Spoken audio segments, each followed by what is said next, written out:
Okay, Sanjay Nayak now joins us, Managing Director and CEO with Tejas Network. Sanjay, good morning. Thank you for joining us. Okay, Sanjay, while markets year-on-year comparison, if we do the numbers look very, very different and classy.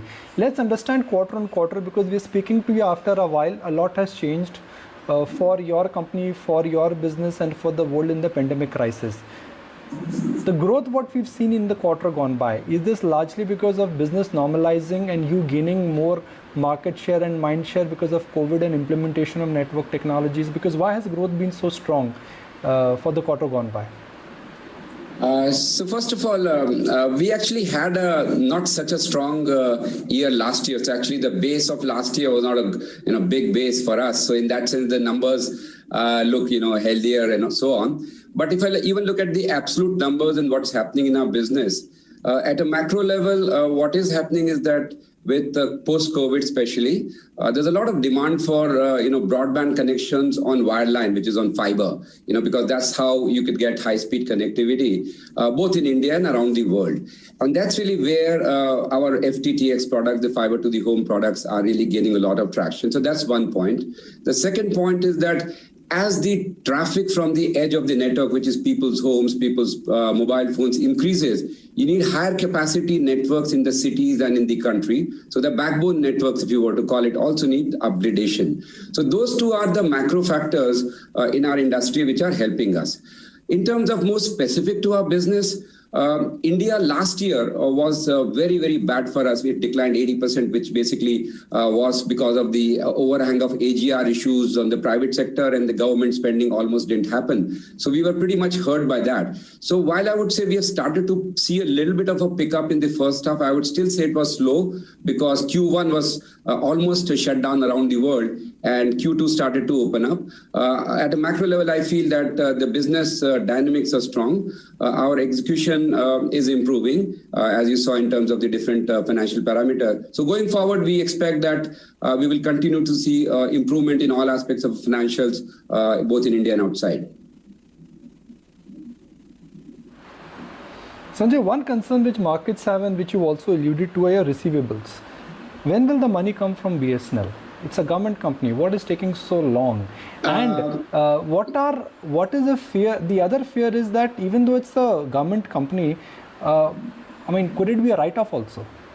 Okay. So first of all, let me clarify two things. Number one, there's definitely no possibility of a write-off because this money that is expected from BSNL for us is not a BSNL project. It is the BharatNet project, which was executed by BSNL. And BharatNet project is backed by 50,000 crores of USO, the Universal Service Obligation money, which basically comes out of the AGR, which is sitting with the government of India. So there is no chance of a default unless, you think of a government entity from that angle. Secondly, why has the money not come to us? It's actually very unfortunate that, every country in the world is helping their own domestic suppliers. We are having to struggle to get our money from a government customer, which is BSNL. But unfortunately, because of their own financial crisis, they were in the situation that they were. Their health is improving. They've been able to raise some money from the markets.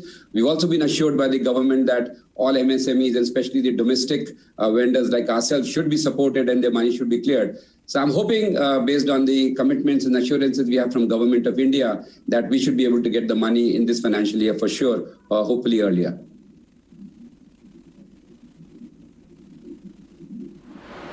Okay. 5G implementation is real, but it is still a distance away. How will this benefit you? So, as you rightly said, some countries in the world have started to implement 5G. Realistically, in India, I think calendar 22 is when 5G will start, and it will take at least 4 to 5 years before the implementations really happen in a full way.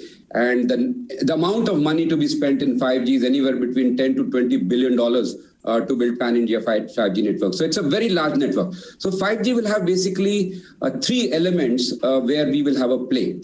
Number one, the backhaul or the backbone network of 5G will be on fiber, because that is going to be a high capacity network, and that is our sweet spot. So I think we, being a premier company from India, and now we are part of the major part of all the network operators. So if you look at any private operator, government operator, we have a role to play there. So the optical or the wireline part of 5G, we have state-of-the-art products. We've been investing in R&D continuously. We are among the top 3 R&D spenders in the country today as a percentage of listed companies. And we will have a big role to play in the wireline infrastructure. So that's part one.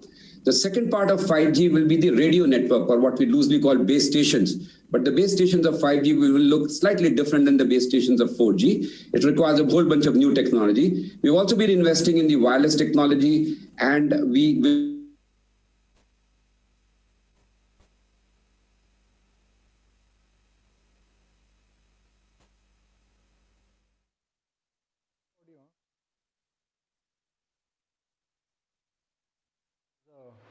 problem with the network here. Well, sometimes strange things happen when you're talking to a company which is in the business of network.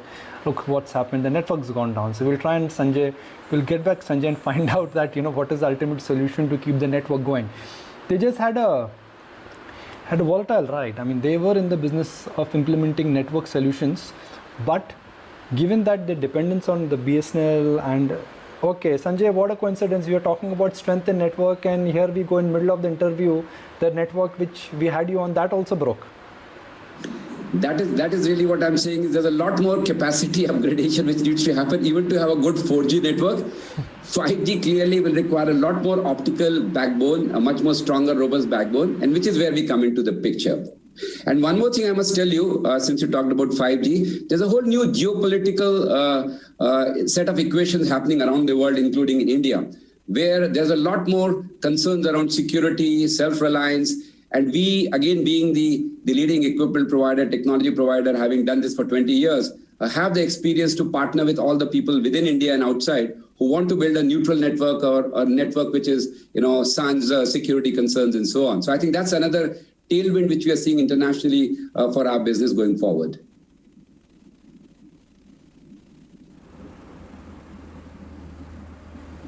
Yeah, certainly a lot needs to be done on that front. Sanjay, I wanted to get in your take as to what the outlook is on some of the new applications, the adoption of the FTTX products selected by the tier 1 operators as well.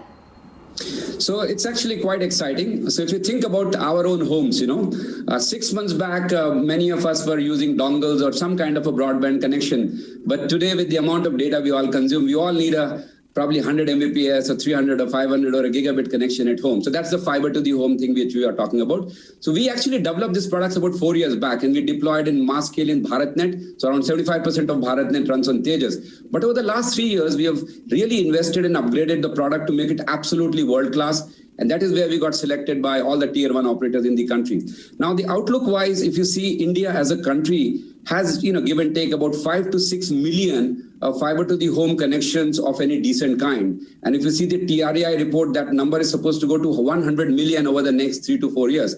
We are talking of a massive scale increase of fiber to the home infrastructure. And once that happens, and since we are already selected as a part of all these major networks, we should be able to get a decent market share. So I would say that could be a very strong growth driver, not just in India, but even internationally, because outside of China, the fiber to the home infrastructure around the world is now picking up pace, especially post-COVID.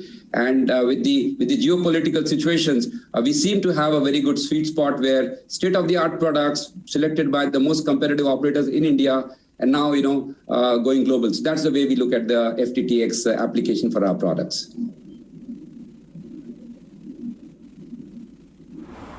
Yeah, speaking of the international business as well, there has been strong traction in the likes of Africa, Southeast Asia as well. What is the outlook then on your international business, and how much is it as a component of your total revenue pie? So for the first half, international was around 40% of the total. And we hope that by the time we finish the year, we should be at a similar level as well. Of course, we should be growing international growth continually. The reason for the international growth, again, is very interesting. So if you see Africa and Southeast Asia, these are what I would call India-like markets, which have very similar, dynamics in terms of the cost and, needs, robustness of networks, etc. And those are the markets where we started our international presence. We've been operating in those markets for now 3-4 years, and it takes a little bit of time to establish a brand because the deep tech products from India haven't been sold before Tejas, actually, in that sense. So we have built up the brand, we have now lots of customers, and now we are really in the expansion mode in these two markets. I think that these will continue to give us a long growth thing. We have invested in sales and local people. We have got a lot of reference customers.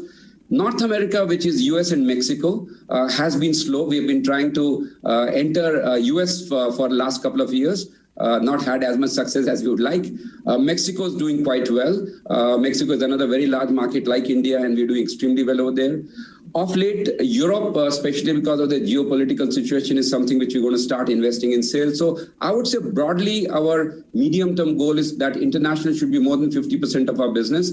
It's a very large market opportunity that we operate in the world. It's around $8 or $9 billion per year of addressable market that we have for our products. So internationally, if you're able to get in, the stickiness on our business is very high. So once you get selected by a customer, as he keeps expanding his network, we continue to get business. So I'm very optimistic about our international growth. It takes a little bit of time, one, because of Tejas itself, and secondly, because of India, because from India, we haven't had too many success stories of deep technology products being exported to the world. And in one sense, being a pioneer, we, of course, have to face a little bit more challenges than in IT services, for example, which is a well-established model for Indians going abroad.